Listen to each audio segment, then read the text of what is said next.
वळूया पुढच्या बातमीकडे। राष्ट्रवादी काँग्रेस शरदचंद्र पवार पक्षाचे ज्येष्ठ नेते एकनाथ खडसेंच्या भाजप घर वापसीच्या चर्चा रंगू लागल्या।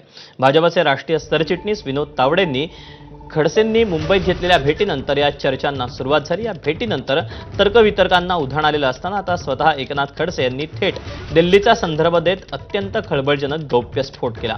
अमित शहांनी मला फोन करून दिल्लीला बोलावलं होतं, त्यांनीच मला भाजप प्रवेशाची ऑफर दिली होती असा दावा एकनाथ खडसेंनी केला। या संपूर्ण प्रकरणावर मंत्री गिरीश महाजनांनी एकनाथ खडसेंना खोचक टोला लगावला।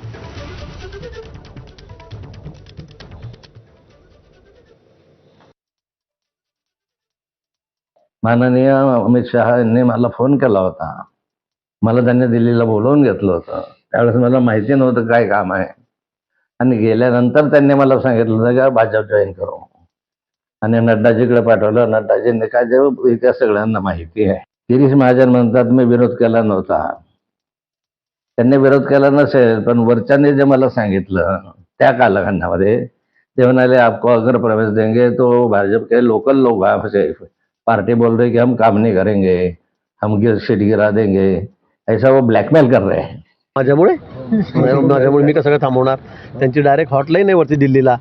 त्यामुळे मी फार छोटा माणूस आहे, माझी तर मुंबईपर्यंत पण हॉटलाईन नाही आहे। त्याच्यामुळे आपल्या जळगावमध्ये बरं आपण आपले भाऊ त्यांनी निश्चित त्यांना वरतून जर ग्रीन सिग्नल मिळाला ठीक आहे ना, मग काय कोणाची काय अडचण आहे का?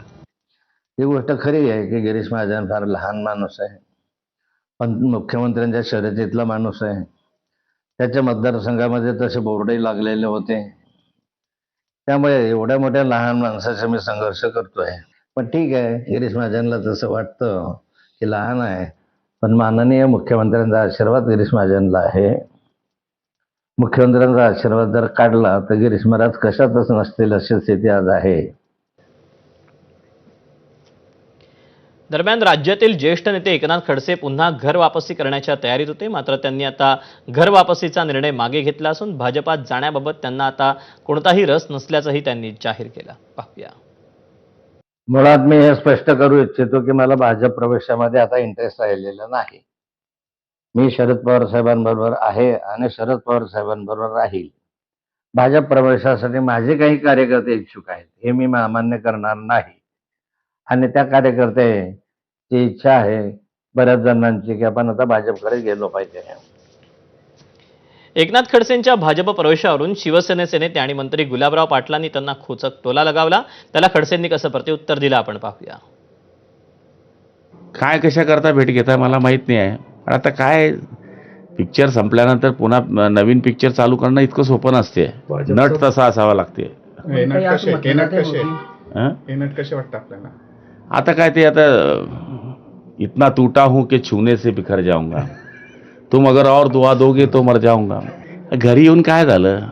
पहिले ज्या घरात तुम्ही राहिले त्या घरात तुम्ही 13 खात्याचे मंत्री होते, त्यावेळेस त्या घरातून निघून आले। आता त्या घरात जाऊन काय भेटणार आहे आपल्याला? शेवटी असं आहे की मग आता शेवटचं आपला कार्यक्रम चांगला व्हावा, मागच्यांची लाईन लागावी, याच्याकरताचा हा प्रयत्न आहे, बाकी काही नाही। गुलाबराव पाटील विधान परिषदेसाठी आपल्या मुलाला तिकीट मागत होते। गुलाबराव पाटील म्हणजे आपल्या गमतीला बोलत असतात। त्यांनी सांगितलं एखादा पिक्चर फार दिवस चालत नाही, पण असे अनेक उदाहरणं आहे महाराष्ट्रामध्ये। शोलेसारखा पिक्चर 30 वर्ष चालला। त्यामुळे त्याला असा एखादा व्यक्ती असतो की ज्याचं राजकारण 40-50 वर्ष चालतं, जसं आमचं 40 वर्ष झाले राजकारण सुरू आहे। शोले जसा 30 वर्ष चालला तसं चालला। गुलाबरावांसारखा ब्रेक मला मिळणार नाही याची खात्री आहे। आणि आता बातमी नवनीत राणा